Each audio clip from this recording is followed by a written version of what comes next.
Hello, everyone. We are back with another episode of Relationship Secrets. I'm host of Coffee with Matilda, a journey with self, and my co-host is Jon Freeman. Hello, Jon. How are you? I'm good, Matilda. Nice to be with you again. Lovely. Thank So, you. Jon, today we're going to talk about something very interesting. I think something that everyone needs to kind of tune in, and it's not necessarily a taboo subject, but a subject that a lot of cultures um, say that we shouldn't. We're going to talk about vulnerability. So a lot of cultures, they teach their children, or particularly men, to not be vulnerable, or showing their vulnerability. It's part of a weakness. So Yes. it's gonna be, kind of. I hope more men will be listening to this, because women are more. We're comfortable to show our vulnerability. Actually, I'm gonna share a secret. We use our vulnerability as a, our diplomacy when we're dealing with men. And some tears here and there. It's very nice.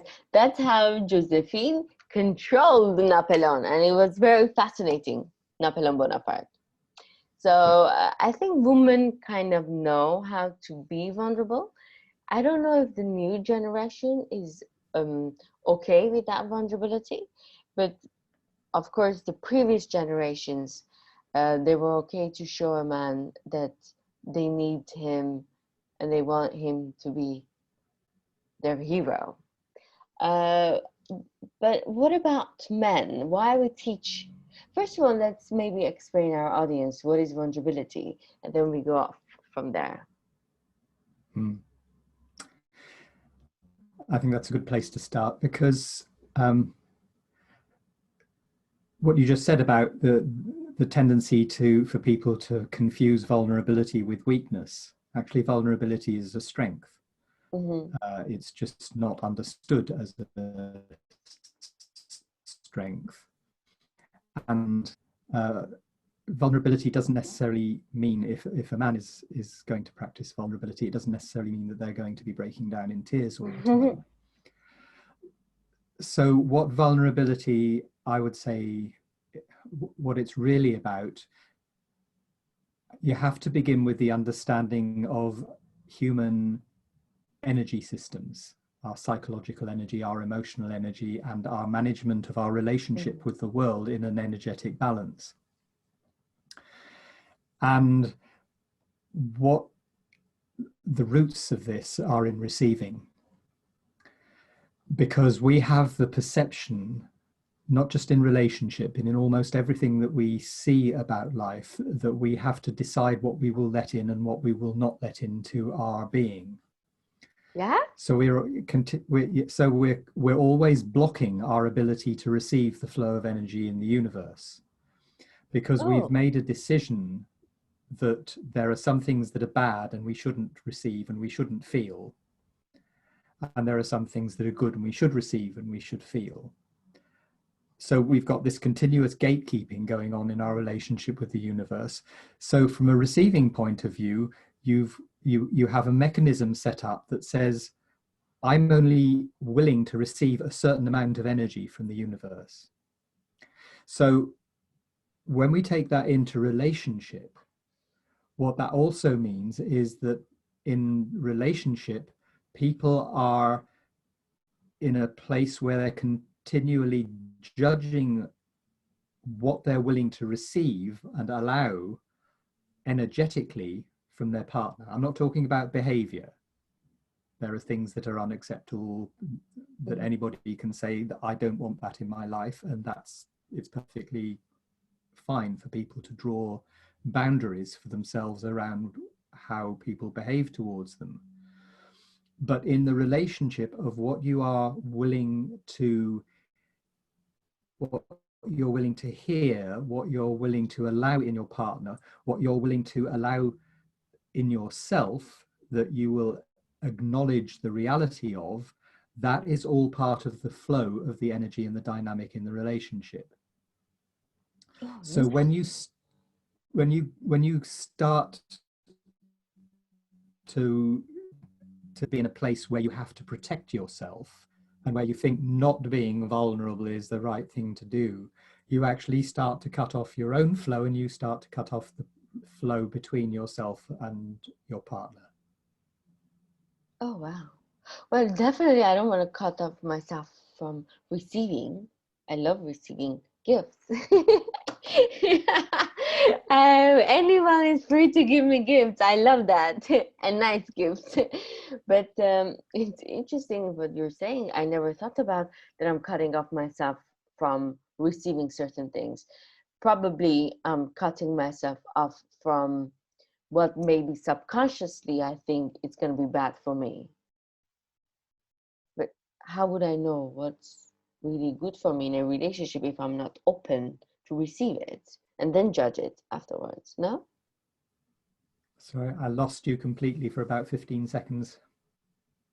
I'm saying, how would I know if I close myself? I think people maybe close themselves to vulnerability because they think subconsciously that particular thing is not good for them. No? Yes, Do you think, we do that. do you think that judgment is a right judgment? Maybe it is. I think Intuitively, maybe you're process doing. the process of judgment in itself is actually what creates the problem energetically. Because the idea that we have to judge the universe rather than simply accepting it and being in it as it is one of the places where you flow. So what would it be, how would it be if you were to treat everything that comes into your life from an energy point of view as a gift from the universe? So that when people are critical of you, okay, thank you very much, I'll take that energy as a gift. I don't have to take the meaning of it, I don't have to take the criticism, but I'll take the energy as a gift.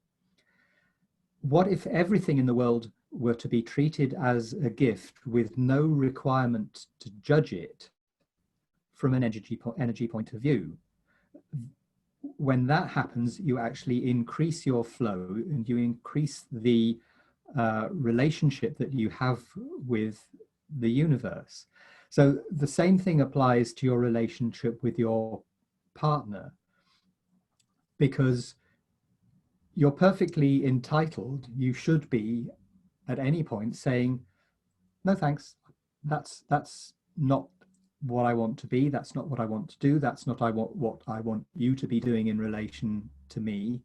But that's simply from a place of choice, not from a place of judgment that this is right or wrong. Because John, the minute you go into... but John, listen, okay, for example, if I get cancer, I'm definitely going to judge God. I'm definitely going to judge everything and everyone. I'm like, why me? For example. Well, that's a I wouldn't. choice. But No, is it the choice that is going to help you heal the cancer? definitely I'm going to be angry for a while on everything. And then maybe You come probably down. will, but yeah. So that's natural. But there's a point at which you have to decide, okay, what do I want to live with in my body? And living with the anger in your body is also not going to be supportive to your healing of a cancer. So you have a choice at any point of, what's my relationship with the things that are happening to me? So from the point of view of the relationship with your partner, if your partner does something that is not what you want, you have every right to say so, but they aren't necessarily wrong for being and doing that. They might, they don't have permission, they don't have the right to force it on you, they don't have the right to make you be part of what they want to do that you don't want to do. But it's okay for them to be who they are. They have that right just as much as you have a right to be who you are. But wrong is wrong, good is good, right is right. I don't know. Why are we mixing here? I'm Is thinking, it? yeah, we're mixing. I mean, certain behavior is right and certain behavior is wrong, and nobody should do it to you, or you shouldn't be in that energy field. Okay, so like I said, you have a right to choose what behaviors you want to be part of and what behaviors you want to have in your life. And you have a right to expect that other people will not behave towards you in ways that are not part of what you choose to have. But judging people for who they are, because they have different wishes and different choices of behavior than you want, the choice is not about making them right or wrong, or making you right and them wrong. The choice is about where do you want to be. And it might be that actually what you don't want in that relationship is something which would cause you to say, okay, I think I need to leave this relationship because this is not how I want to live. But it's not, but when you make the other person wrong, or when you enter into a notion of relationship where it's also their right to make you wrong, Mm-hmm. you set up a dynamic which is not conducive to depth of relationship, because you're cutting off what the potential flow and growth of that relationship is. But definitely I judge a lot. I try to control it. Mm-hmm. I try to control the relationship the way that I like it. But sometimes, obviously, it doesn't go the way that I like, and that causes a lot of stress. So, but I'm a woman. Okay, I like to. so is control I like to manipulate certain things. Manipulate the outcome. That's okay, part well, of woman manipulation, diplomacy too. yeah, manipulation is fine if it's kind of open. I mean, if you were manipulating me, I have the right whether to say whether I want to respond to that manipulation the way that you clearly would be desiring that I respond to it, or I have the right not to respond. You know, manipulation is just another way of flowing the energy in the relationship. But manipulation and control are two different things. Mm. Manipulation is when you try to get what you want by using whatever techniques you have available. Control is when you insist on the outcome being the way that you want, and when you start to coerce your partner in one way or another into being what you believe they should be for you. So you can see how this doesn't work if you just look at it the other way round. Because do you like to be controlled in the relationship? No, not at all. No. So controlling somebody else is effectively saying, okay, control is how we work this relationship, and I'm giving you permission to control me. Yeah, no. So control is not an effective way of creating relationships. It's what we've all been kind of brought up to do in varying degrees, and some of us are more naturally inclined to be controlling than others. I mean, some people are quite kind of, yeah, I'm okay, I'm easy, I'm okay with that. And that works up to a certain point, but it tends to create an imbalance in the relationship, and there typically comes a point in a relationship where one person is very controlling and another is very easygoing and acquiescent. There'll come a point where the one who's easygoing going and acquiescent says, I shit, had I've enough. had enough of this, and they'll be out of it. Yeah, So definitely. again, it's a dynamic that doesn't have sustainability. So, and then where is the vulnerability here? Where is vulnerability? So vulnerability is the willingness to be more open and more honest, both with yourself about what you truly feel and with your partner about what Yeah. you feel, that you're willing to receive from them whatever the energy flow is. And then you can make the decision about the behavior and the choice of what to do. But the energy has to be something that you're willing to allow, because unless you're allowing it, you can't really be, you can't work with it in yourself energetically, because you've put up a wall out here and you're saying, okay, I'm living in this bubble. I mean, this is a this is a COVID-19 story, you know, that we each actually energetically, we tend to form our bubble of what we will allow and what we won't allow. And so back to what I said at the beginning, which is that because we have lots of things that we won't allow to be part of our personal universe from an energy point of view, we've said, okay, sorry, God, I'm not going to receive that. I'm not going to receive that flow. I'm not going to be part of that flow. I'm going to separate myself from the flow of the universe, and I'm not going to be engaging with it as part of the reality of where I'm living. It's in a way like saying, I'm accepting what the universe is giving me and trusting that what the universe is giving me, it's what I need for my next steps, kind of a deal, no? Yes, it has a lot of similarities I to do that. that when I'm overwhelmed and I cannot control everything. Like right now, I'm one of in those stage. I feel like, okay, I need outcome A, B, C, but it's very difficult to get those A, B, C.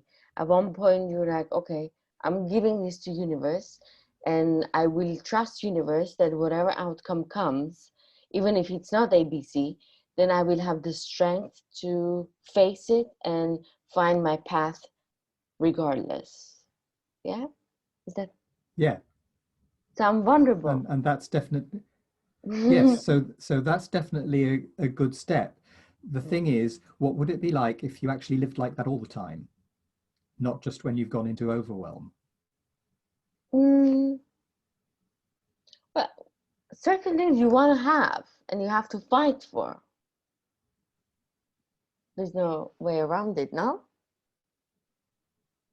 Um, uh, Depends what you mean by fight for. Like certain things that you want in your life. For example, if you want to have a certain job, you need to behave certain way, you have to study certain things, you have to go for it, you have to go to the interviews, fight for the position that you wanted, or you're at the job, you need to fight for your, for your credibility, and you have to be assertive in certain things. You cannot just say, oh, let me see, I will go with the flow. No, you cannot go with the flow. You need to fight. And then Okay, certain things in I, relationship, I maybe. I agree with what you're saying. I wouldn't use the word fight for that, Mm-hmm. because for me fight has different kind of overtones, because fight generally means not just that you want what you want. It generally has an overtone of, um, I'm going If to that's, destroy somebody else. oh no. And I don't think that's what you mean. And it's Mm, so yes, of course, of course you put your energy into creating what you want in life. Absolutely. Um, I'm not suggesting anything that is different than that. mhm. So it's a little bit, right now for me, it's a little bit different to understand where I have to just let it go and listen to universe and say, universe, take care of it for me. I want this and I hope this will come back to me. It's kind of a little bit difficult to know where I have to sit back and enjoy the ride. And yeah. Well, I'm going to ask the question I asked before, which is, so what if you were like that all the time? So what if you were enjoying the ride all the time? And that doesn't mean the ride doesn't include, I'm going to go for this, I'm going to make an effort, I'm going to put my energy here. Okay. But it also means that I'm listening to the flow of the universe and I'm making my choices based on what I'm aware of, and I'm going to work with the universe rather than trying to shape the universe into what I think it ought to be. So there's this dialogue actually going on between you and the whole of creation. I mean, this is a big part of what my Seven Keys book is about, and it's a free book, and it's on the Access to Possibility Facebook group. It's about this relationship of flow between your creation and your willingness to receive the flow of the universe. Oh, And wow. that is exactly the same as what I'm saying about relationships. Interesting, fascinating. And so I mean, I'm gonna think about this, and I would be definitely try to control less, not necessarily control him in a way, to control the outcome that I want. Um, but very nice, and accept things as it is. Interesting. I think I'll be more relaxed, and I'll be more happier, and I will laugh more. I will not think much, you know? I'll be like happy-go-lucky. Yeah, More. well, you'd be that, and you'd also be engaged in putting your energy where you want it to go, and I mean that too. You know, that's fulfilling. That's a dynamic. That's an expression of who you are. And Mm, so, you know, the same thing is true in a relationship, is which is that when you have that response to what's going on in the relationship and to the partner, and the partner is doing what they need to do for themselves, and you are in a way you're able to trust, okay, that's who you need to be, and I can I mean, there are other keys here to relationship, like trust and honor, and and allowance of the other person, which maybe we'll talk about another time. But vulnerability is about the place where you yeah. open yourself up for the flow of the relationship And that's why you need without strength. a precondition. And it is a strength. It actually takes strength to be Mm, vulnerable, and that's why it is just as true vulnerability and true strength are inner qualities. And what we tend to get taught, and what especially, as you kind of started off this conversation talking about, what especially gets taught to men, mm, is that we have to put our strength out there. mm, We don't have it internally. So typically you get men who talk strong or behave strong, and underneath they're actually quite weak. There's this kind of facade which is continually there in order to protect them from feeling what they truly mm. feel. It's Some of them get to be fascinating. president of the Mm, United States. You know, that's what happens when you get the extreme of, I'm going to put it all out there. Inside I have no true self-esteem, no true mm. self-worth. I have to defend everything that comes towards me. I'm going to treat as an attack. It's fascinating what you're saying. And now I'm like thinking different cultures. Definitely in my culture, men have to have a certain characteristic, or not necessarily characteristic, but yeah, I don't think vulnerability is welcome um in my culture from men especially.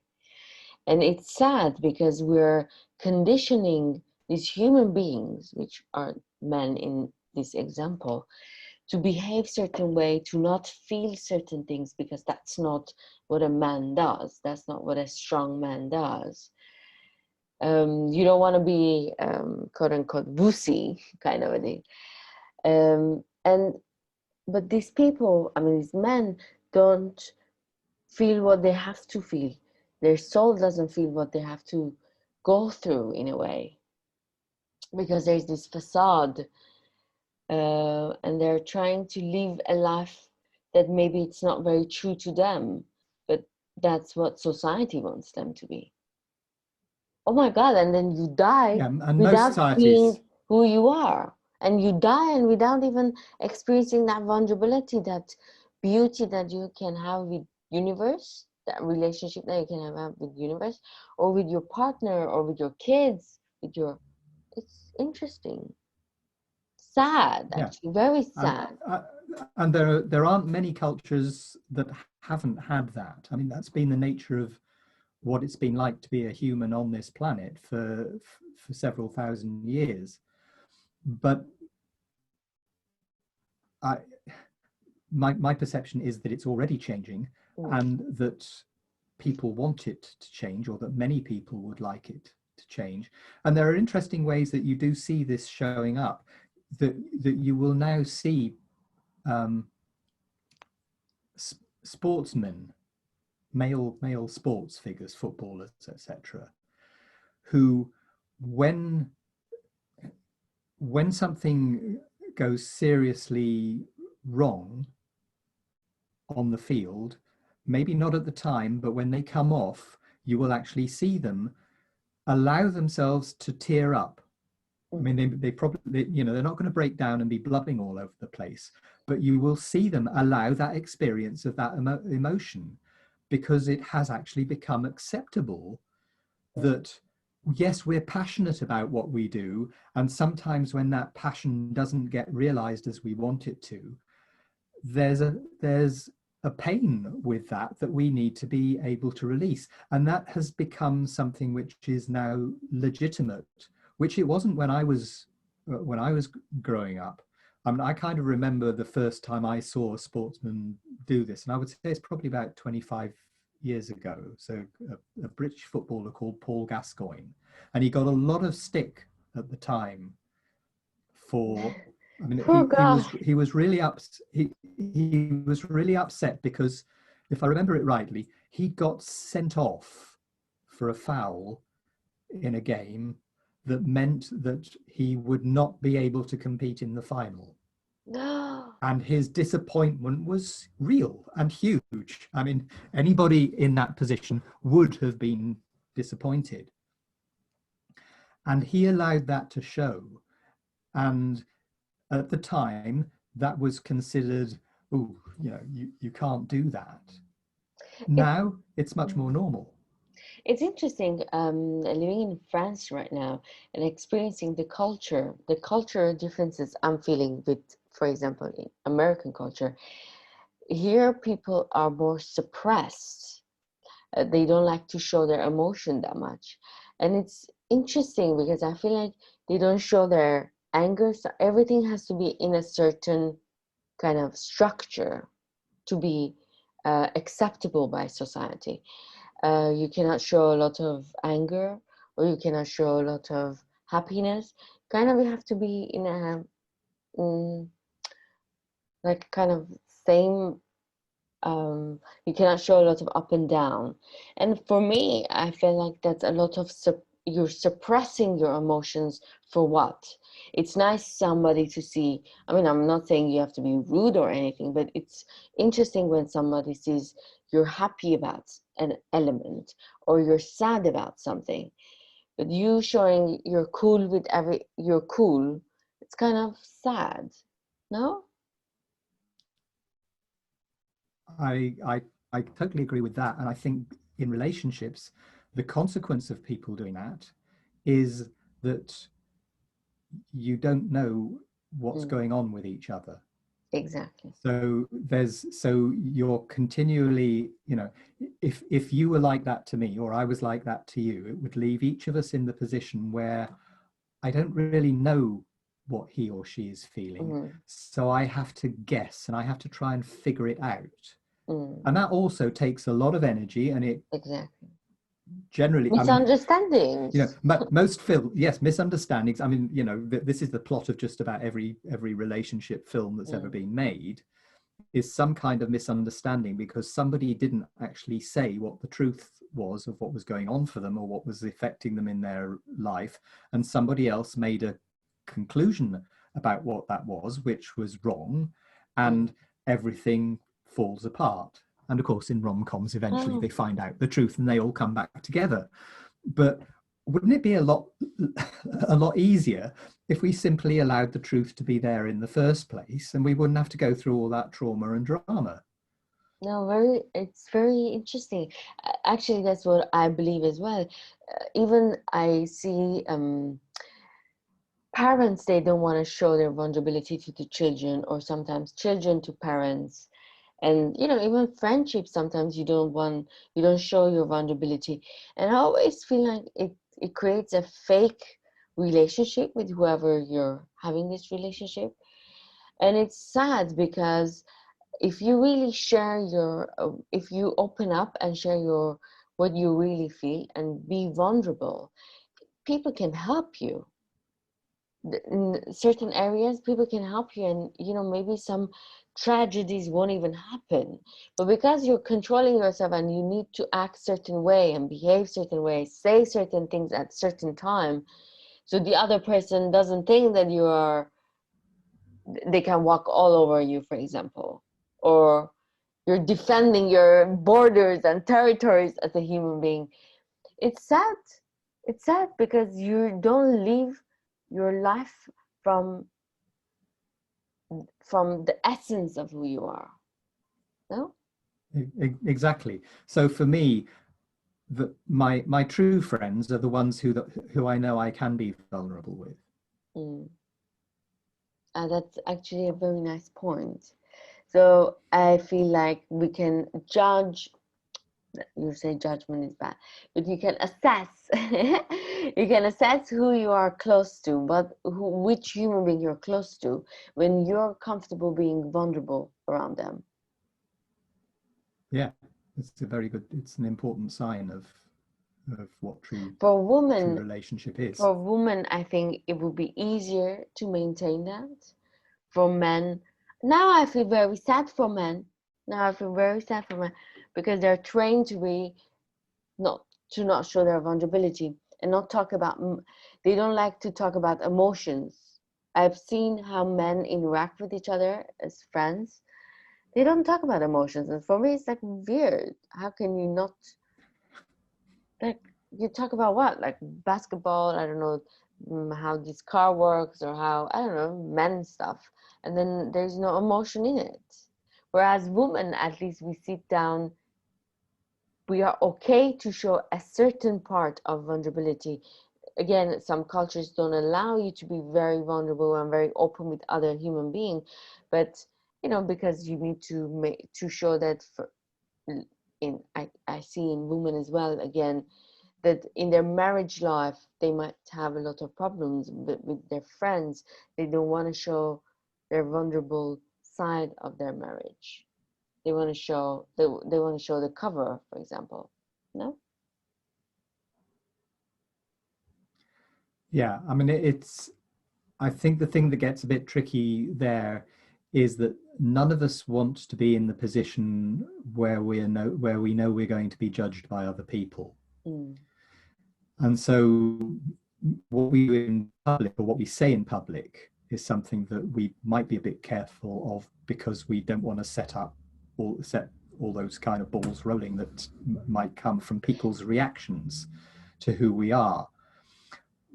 But everything that we said before is that in a way that's the dynamic that we need to gradually eliminate from the way that society works. I mean, it would be really good if everybody stepped out of judgment, because I, then that mechanism wouldn't be necessary. so this was a very interesting statement what you just said. So you're telling me there's a correlation between we're afraid of people's judgment and us not being vulnerable. There is, and that's why we put up the wall.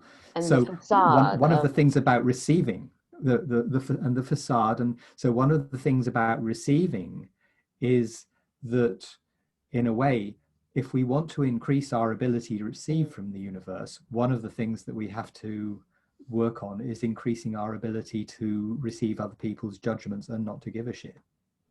oh, To put it that's very simply. interesting. No, very Yeah. interesting You know, to what you think realize of that. me is none of my business. Exactly, it's none of my Yeah. business. What I think about myself is my business. Exactly. But most of us live in a world, in an internal world, where we think that what other people think of us is our business. You know, John, I don't have a child, but you know, one day I was walking in a park. There were lots of children, and I saw like a little boy, maybe, I don't know, 5-year old. I think, yeah. He fell down and he started crying. And the parents, they took him and they said, "Oh, you're a big boy, you shouldn't cry, boys don't cry." For me, it was like, that's sad.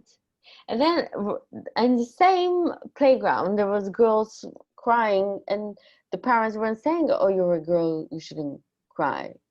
And at that moment, it hit me, realizing, wow, we're conditioning these young boys to behave certain way and not to be true to who they are, not to be true to what they're feeling. Maybe at that moment that boy was feeling pain or wanted to express his frustration in a way, and we are kind of putting a wall and saying, no, this is not good.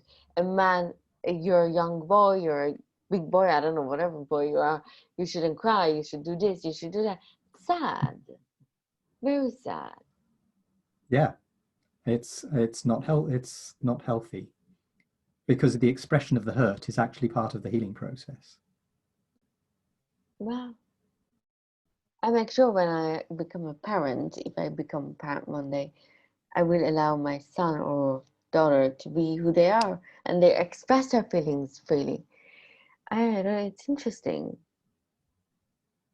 You know, another element I'm very in tune with when I'm thinking about culture and history of the nation a lot these days because of the war between Armenia and Karabakh. Karabakh and Azerbaijan and Turkey with Armenia and Karabakh. So it's it's sad story, and I'm very affected by it.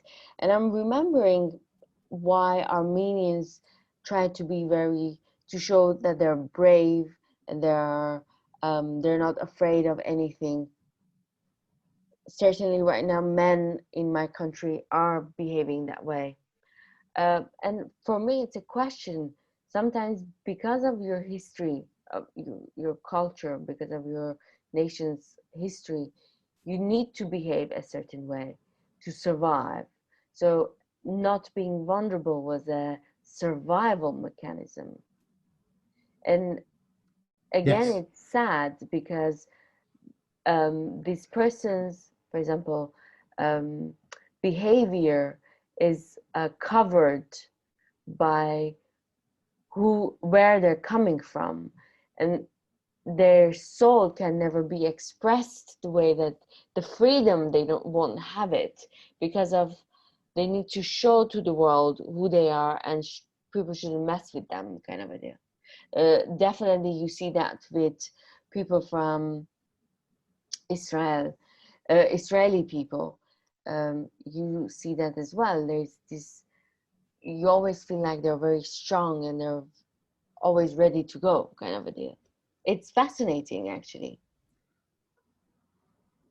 It is, and I mean, I know you like me to talk about spiral dynamics when I Yes. can. The thing about the thing that is present in this conversation, both in terms of what happens when countries decide to go to war, or the history of countries being in war with each other and what happens in relationships is that you're right, that human beings are creatures who adapt. We adapt to our life conditions, and that's a core theme of why the different stages in spiral dynamics show up the way they do. So being willing to go and fight and die for a cause that's the red stage, or part of the red stage in spiral dynamics, and it is the part of us that shows up in a certain way when we decide, or when we're taught, that we have to be invulnerable. But the flip side of that is that actually healthy red has this heroic quality. So healthy red, it is willing to die for a cause, and it is saying, yeah, this is more important to who I am and to my core being. It's more important than the fact that I might get hurt. So whether that's the hurt of I'm going into war and I'm going to get shot, or the hurt of I'm in a relationship where things are tough and I might feel hurt, that is the same dynamic of courage and heroism, and I'm going to stand in the strength of who I am no matter what. And standing in that strength is saying, I'm going to receive what comes to me in this situation. And that is actually the way that I adapt to conditions which are potentially hostile. Oh wow, very nice. This conversation is very interesting at an interesting time in my life, because I have to make some little bit critical decisions in these 2 weeks, and I've been very stressed about it. But now I have to see, I have to put my intention out there to the universe and say, this is what I would like the outcome, but I'm ready to whatever I receive, and I know whatever I receive, it's for my well-being. Whatever I receive, it's right for me. Yeah. And then I won't have stress, I won't have anxiety, and I'll be just relaxed, enjoying my cup of coffee with pastry. Absolutely. Very nice. Yeah, with pastry. Of course, you're in France. Very good pastries. It's interesting. It's interesting to really understand that. And have a trust in universe. I think that's why vulnerability is a strength, because at one point you say, I'm trusting universe that whatever you're going to give me, I have whatever, I have the strength to deal with it. And you just put yourself out there, and it's nice. And actually it will be very sad to not be able to be vulnerable, because then you won't experience maybe the glory that you have to experience in life. That's my take on this, and I will be practicing that more cautiously.